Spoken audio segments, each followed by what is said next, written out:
IPL 2025 ఫైనల్కు Punjab Kings దూసుకు వెళ్ళింది. క్వాలిఫైర్ 2లో ముంబై ఇండియన్స్ను ఓడించి తుది పోరుకు అర్హత సాధించింది పంజాబ్ కింగ్స్. ఈ మ్యాచ్లో ఓడినటువంటి ముంబై ఇండియన్స్ టోర్నీ నుంచి నిష్క్రమించింది.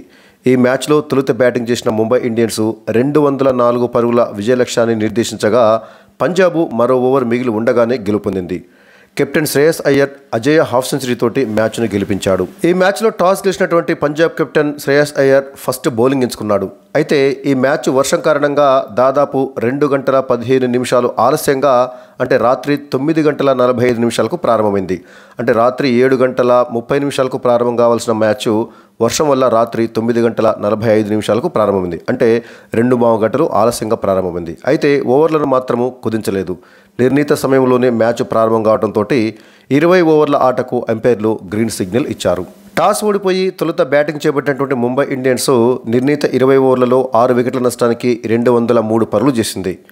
సూర్యకుమార్ యాదవ్ 26 బంతుల్లో 4 ఫోర్లు 3 సిక్స్లతోటి 44 పరుగులు చేసి టాప్ స్కోరర్గా నిలిస్తే తిలక్ వర్మ కూడా 29 బంతుల్లో 2 ఫోర్లు 2 సిక్స్లతోటి 44 పరుగులు చేశాడు. ఇక బెయిర్స్టో 24 బంతుల్లో 3 ఫోర్లు 2 సిక్స్లతోటి 38 పరుగులు చేయగా నమన్ ధీర్ 18 బంతుల్లోనే 7 ఫోర్లతోటి 37 పరుగులు చేశారు. సో మొత్తంగా చూసినట్టయితే సూర్యకుమార్ యాదవ్, హార్దిక్ పాండ్యా, బెయిర్స్టో అండ్ నమన్ ధీర్ వీళ్లు రాణించడంతో ముంబై 200కు పైగా పరుగులను సాధించగలిగింది. అయితే ముంబై ఇండియన్స్లో ఒక్కరు కూడా హాఫ్ సెంచరీ చేయకపోవడము గమనార్హము. ఇక పంజాబ్ బౌలర్ల విషయానికి వచ్చినట్లయితే అజ్మతుల్లా 2 వికెట్లు తీస్తే Jamieson, Stoinis, Vijay Kumar Vaishakh and Chahal వీరు నలుగురు కూడా తలా 1 వికెట్ తీయడం జరిగింది. అనంతరం 204 పరుగుల విజయ లక్ష్యంతో బరిలోకి దిగినటువంటి పంజాబ్ కింగ్స్కు శుభారంభం దక్కలేదు. ట్రెంట్ బౌల్ట్ వేసినటువంటి 3వ ఓవర్లోనే ఓపెనర్ ప్రభ్సిమ్రన్ సింగ్ క్యాచ్అవుట్గా వెనుదిరిగాడు. 6 పరుగులు మాత్రమే చేసి ప్రభ్సిమ్రన్ సింగ్ అవుట్ అయ్యాడు. అనంతరం క్రీజులోకి వచ్చినటువంటి జోష్ ఇంగ్లీష్, మరో ఓపెనర్ ప్రియాంష్ ఆర్య వీరిద్దరు కలిసి దూకుడుగా ఆడారు. జోష్ ఇంగ్లీష్ వచ్చి రావడంతో వరుసగా 2 బౌండరీలు బాదగా ప్రియాంష్ ఆర్య ఓ 4 సిక్సర్ తోటి బ్యాటుకు పనిచెప్పాడు. బుమ్రా వేసినటువంటి 5వ ఓవర్లో జోష్ ఇంగ్లీషు 2 ఫోర్లు 2 సిక్సర్లు బాది ఆ ఓవర్లో ఏకంగా 20 పరుగులు పిండుకున్నాడు. ప్రమాదకరంగా మారినటువంటి ఈ జోడీని అశ్విని కుమార్ విడదీశాడు. ప్రియాంష్ ఆర్యను క్యాచ్అవుట్గా పెవిలియన్కు చేర్చాడు అశ్విని కుమార్.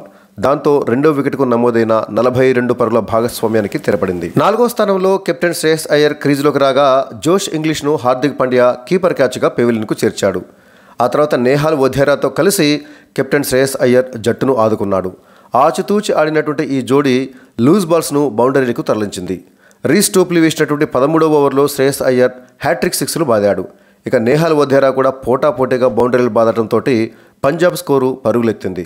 హాఫ్ సెంచరీకి చేరువైనటువంటి నేహాల్ వధేరాను అశ్విని కుమార్ క్యాచ్అవుట్గా పెవిలియన్కు చేర్చాడు. దాంతో 4వ వికెట్కు నమోదైనటువంటి 84 పరుగుల భాగస్వామ్యానికి తెరపడింది.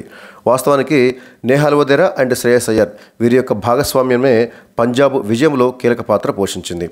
ఇక నేహాల్ వధేరా అవుట్ అయిన తర్వాత క్రీజులోకి శశాంక్ సింగ్ రాగా శ్రేయస్ అయ్యర్ 27 బంతుల్లోనే తన హాఫ్ సెంచరీని పూర్తి చేసుకున్నాడు.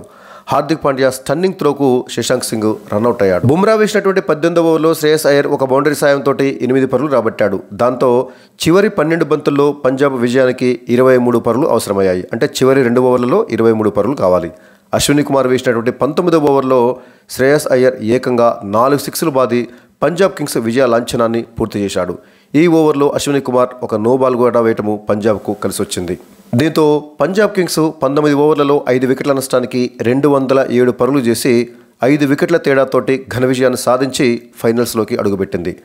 కెప్టెన్ శ్రేయస్ అయ్యర్ 41 బంతుల్లోనే 5 ఫోర్లు ఏకంగా 8 సిక్సర్లతోటి 87 పరుగులు చేసి నాట్అవుట్గా నిలవగా చివరిలో వచ్చినటువంటి స్టాయినిస్ 2 బంతుల్లో 2 పరుగులు చేసి నాట్అవుట్గా నిలిచాడు. సో మొత్తంగా పంజాబ్ ఇన్నింగ్స్లో captain Shreyas Iyer captaincy inning తోటి ముందుండి జట్టును నడిపించగా నేహాల్ వధేరా 29 బంతుల్లో 48 పరుగులు, జోష్ ఇంగ్లీష్ 21 బంతుల్లో 38 పరుగులు, ప్రియాంష్ ఆర్య 10 బంతుల్లో 20 పరుగులు చేసి రాణించడంతో పంజాబ్ విజయం సాధించగలిగింది. ఇక ముంబై బౌలర్లలో అశ్విని కుమార్ 2 వికెట్లు తీస్తే ట్రెంట్ బౌల్ట్ ఆ తర్వాత హార్దిక్ పాండ్యా వీరిద్దరూ చెరో వికెట్ తీశారు. ఒకరు రన్అట్ కావడం జరిగింది. మొత్తంగా చూసినట్లయితే ముంబై బౌలర్లలో జస్ప్రీత్ బుమ్రా యొక్క వైఫల్యము ఆ జట్టును ఘోరంగా దెబ్బతీసిందని చెప్పాలి. 4 ఓవర్లు వేసినటువంటి జస్ప్రీత్ బుమ్రా ఒక్క వికెట్ తీయకపోగా ఓవర్కి 10 చొప్పున మొత్తంగా 40 పరుగులు సమర్పించుకున్నాడు. ఇక రీస్టోప్లే 3 ఓవర్లలోనే 40 పరుగులు అంటే ఓవర్కి సగటున 13.3 చొప్పున పరుగులు ఇస్తే అశ్విని కుమార్ 2 వికెట్లు తీసినప్పటికీ భారీగానే పరుగులు ఇచ్చాడు. 4 ఓవర్లలోనే 55 పరుగులు అంటే ఓవర్కి సగటున 13.8 చొప్పున పరుగులు ఇచ్చాడు. హార్దిక్ పాండ్యా కూడా 2 ఓవర్లలో 19 పరుగులు అంటే ఓవర్కి సగటున 9.5 చొప్పున పరుగులు ఇవ్వడం జరిగింది. మిచెల్ శాంట్నర్ ఒక్కడే కాస్త పొదుపుగా బౌలింగ్ చేశాడు. 2 ఓవర్లలో 15 పరుగులు అంటే ఓవర్కి సగటున 7.5 చొప్పున పరుగులు ఇవ్వడం జరిగింది. మొత్తంగా చూసినట్లయితే జస్ప్రీత్ బుమ్రా యొక్క వైఫల్యము ముంబైని దెబ్బతీసిందని చెప్పాలి. పంజాబ్ ఇన్నింగ్స్లో 3 పార్ట్నర్షిప్లు పంజాబ్ విజయానికి కీలక పాత్ర పోషించాయి. ముఖ్యంగా చెప్పాలంటే 4వ వికెట్కు శ్రేయస్ అయ్యర్ అండ్ నేహల్ వధ్యరా వీరిద్దరు కలిసి 47 బంతుల్లోనే 84 పరుగులు జోడించి దాదాపుగా అక్కడే ఇష్యూ సెటిల్ అయిపోయింది. పంజాబ్ విజయం ఖాయమైపోయింది. ఇక 2వ వికెట్కు ప్రియాంష్ ఆర్య తర్వాత జోష్ ఇంగ్లీష్ వీరిద్దరు కలిసి 18 బంతుల్లోనే 42 పరుగులు జోడిస్తే captain Shreyas Iyer and Stoinis వీరిద్దరు కలిసి 6వ వికెట్కు కేవలం 15 బంతుల్లోనే 38 పరుగులు జోడించారు. అందులో స్టాయినిస్ 2 బంతుల్లో 2 పరుగులు మాత్రమే చేస్తే శ్రేయస్ అయ్యర్ 13 బంతుల్లో 34 పరుగులు చేశాడు. సో మొత్తంగా శ్రేయస్ అయ్యర్ అద్భుతమైనటువంటి తన కెప్టెన్సీ ఇన్నింగ్స్ తోటి పంజాబ్కు విజయాన్ని సాధించి పెట్టాడు. అంతకుముందు టాస్ ఓడి మొదట బ్యాటింగ్కి దిగినటువంటి ముంబై ఇండియన్స్కు ఆశించినటువంటి శుభారంభం దక్కలేదు. మార్కస్ స్టాయినిస్ వేసినటువంటి 3వ ఓవర్లోనే ఓపెనర్ రోహిత్ శర్మ క్యాచ్అవుట్గా వెనుదిరిగాడు. రోహిత్ శర్మ కేవలం 8 పరుగులు మాత్రమే చేసి అవుట్ అయ్యాడు. సో గత మ్యాచ్లో అద్భుతంగా రాణించినటువంటి రోహిత్ శర్మ ఈ మ్యాచ్లో తక్కువ అంటే స్వల్ప స్కోర్కే అవుట్ కావటము ముంబై కొంపముంచింది.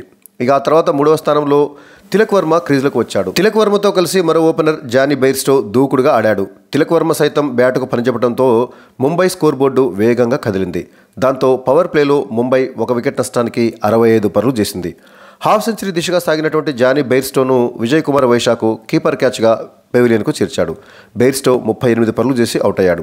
దాంతో 2వ వికెట్కు నమోదైనటువంటి 51 పరుగుల భాగస్వామ్యానికి తెరపడింది. అనంతరం క్రీజులకు వచ్చినటువంటి సూర్యకుమార్ యాదవ్ తన జోరును కొనసాగించాడు. భారీ షాట్లతోటి విరుచుకుపడ్డాడు. తిలక్ వర్మ సైతం వేగంగా ఆడటంతో 10 ఓవర్లలోనే ముంబై 100 పరుగుల మార్కును చేరుకుంది. క్రీజ్లో సెట్ అయినటువంటి ఈ జోడీని చాహల్ విడదీశాడు. హాఫ్ సెంచరీకి చేరువైనటువంటి సూర్యకుమార్ యాదవ్ను క్యాచ్అవుట్గా పెవిలియన్కు చేర్చాడు చాహల్. ఆ వెంటనే తిలక్ వర్మను కూడా జేమిసన్ అవుట్ చేయడంతో 3వ వికెట్కు నమోదైన 72 పరుగుల భాగస్వామ్యానికి తెరపడింది. అనంతరం హార్దిక్ పాండ్యా నమన్ధీర్ వీరిద్దరు కూడా దూకుడుగా ఆడారు. కానీ 15 పరుగులు చేసినటువంటి హార్దిక్ పాండ్యాను ఒమర్ జాయ్ కీపర్ క్యాచ్గా పెవిలియన్కు చేర్చాడు. హార్దిక్ పాండ్యా అవుట్ అయినప్పటికీ నమన్ధీర్ దూకుడుగా ఆడాడు. ఆఖరి ఓవర్లో అతన్ని ఒమర్ జాయ్ అవుట్ చేయడంతో రాజ్బావా జట్టు స్కోరును 200 పరుగులు దాటించాడు. దీంతో ముంబై ఇండియన్స్ నిర్ణీత 20 ఓవర్లు ముగిసేసరికల్లా 6 వికెట్ల నష్టానికి 203 పరుగులు చేసింది. ముంబై బ్యాటర్లు చివర్లో అనుకున్నంత వేగంగా పరుగులు చేయలేదేమో అనిపించింది. మరొక్క 15-20 పరుగులు తక్కువ చేశారు అన్నట్టు అనిపించింది. సో మొత్తంగా చూసినట్లయితే ముంబై ఇన్నింగ్స్లో ఒక్కరు కూడా హాఫ్ సెంచరీ చేయకపోయినప్పటికీ ఓ 4-5 బ్యాటర్లు బ్యాట్ జిలిపించడంతో ముంబై 200కు పైగా పరుగులు చేయగలిగింది. సూర్యకుమార్ యాదవ్, తిలక్ వర్మ వీరిద్దరూ చెరో 44 పరుగులు. ఆ తర్వాత ఓపెనర్ జానీ బెయిర్స్టో మరోసారి రాణించి 24 బంతుల్లో 35 పరుగులు చేస్తే నమన్ధీర్ 18 బంతుల్లోనే 37 పరుగులు చేసి రాణించారు. దాంతో ముంబై 200 పరుగుల మార్కును అందుకోగలిగింది. ఇక పంజాబ్ బౌలర్ల విషయానికి వచ్చినట్లయితే అజ్మతుల్లా 2 వికెట్లు తీస్తే Jamieson, Stoinis, Vijay Kumar Vaishakh and Yuzvendra Chahal ఈ నలుగురు తలా 1 వికెట్ తీయడం జరిగింది. మొత్తం చూసినట్లయితే జేమిసన్ 4 ఓవర్లలో 30 పరుగులు అంటే ఓవర్కి సగటున 7.5 చొప్పున పరుగులు ఇచ్చి పరుగులను కూడా బాగా కట్టడి చేశాడు. అయితే స్టాయినిస్ వేసినటువంటి ఒకే ఒక ఓవర్లో ఏకంగా 14 పరుగులు ఇచ్చుకున్నాడు.